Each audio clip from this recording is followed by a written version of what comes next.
നമ്മൾ നേരിടുന്ന ഏറ്റവും വലിയ വെല്ലുവിളി എന്ന് പറയുന്നത് പ്ലാസ്റ്റിക്കാണ്. ആ പ്ലാസ്റ്റിക് തന്നെ ഇവിടെ വന്ന് നിറഞ്ഞാലുള്ളൊരു അവസ്ഥയൊന്നും ഓർത്ത് കടപ്പുറത്ത് മൊത്തവും പ്ലാസ്റ്റിക് തരികൾ. ആ പ്ലാസ്റ്റിക് തരികൾ നമുക്കൊന്ന് കൊണ്ടു നോക്കിയാൽ കാരണം എന്ന് വെച്ചാൽ ഇത് വലിയ ദുരന്തമായി മാറും. മീനുകൾക്ക് കഴിക്കാനുള്ള സൗകര്യമാകും. അങ്ങനെ മീനുകൾ പ്ലാസ്റ്റിക് കഴിക്കും. ഇവിടെ ക്ലീൻ ചെയ്യാൻ അധികാരികൾ മുതലാണ്. ആ കാഴ്ചകളിലേക്ക് ഞാൻ നിങ്ങളെ കൂട്ടിക്കൊണ്ട് പോവുകയാണ്. നിങ്ങളുടെ കടലാണ്.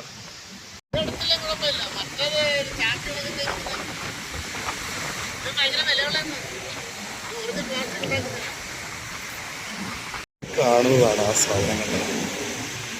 ഇതെല്ലാ തീരത്ത് ഇങ്ങനെ അടിഞ്ഞു കിടക്കുന്നത്. ഇതാണ് കണ്ടിരിക്കുന്നത്. എന്താ എത്ര മണിക്ക് കയറിയത്? 10 മണി അല്ലേ? അപ്പോഴാണിത് പ്ലാസ്റ്റിക് ആണെന്ന് മനസ്സിലായല്ലേ? വിളിച്ച് കാണിച്ചതല്ലേ? തീരത്തെല്ലാം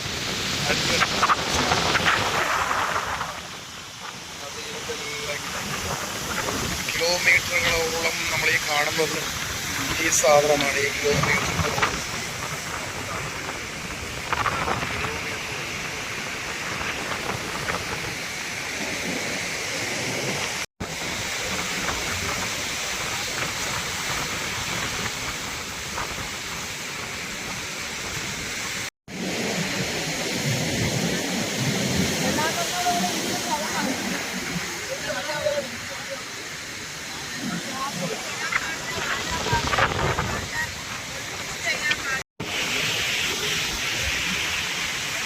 ഒരുപാട് പാരിസ്ഥിതിക പ്രശ്നം ഉണ്ടാക്കുന്ന വിഷയങ്ങളാണ്. ഇത് വേളി തീരമാണ്. വേളി എന്ന് പറഞ്ഞാൽ കൊച്ചുവേളി തീരത്തിൽ കാണുന്ന അവസ്ഥ കടൽ മൊത്തം ഈ പ്ലാസ്റ്റിക്കാണ്.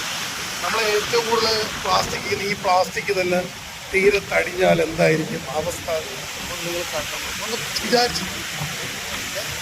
എന്തെങ്കിലും നടക്കുന്ന കേസാണ്. എത്ര ടണ്ണല്ല, എത്ര ചാക്ക് പൊട്ടിക്കാണോ അല്ലേ? ഇത്ര ഇവിടെ കണ്ണാത്ര വരെ കിടക്കുന്നു. ശംഖുമരം ഉണ്ട്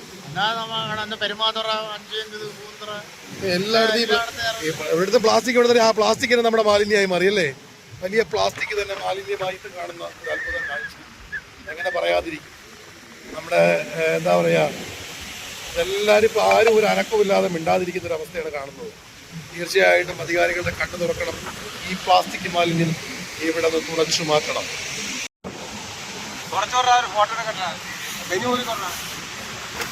വേറെ വല്ല കമ്പനിയുടെ നോക്കട്ടെ നിർത്തുകൂടെ?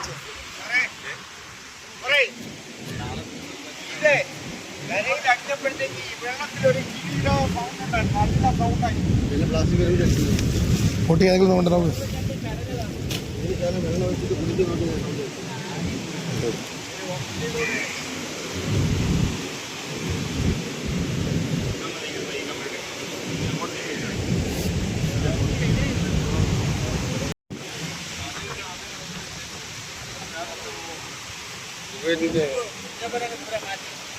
अच्छा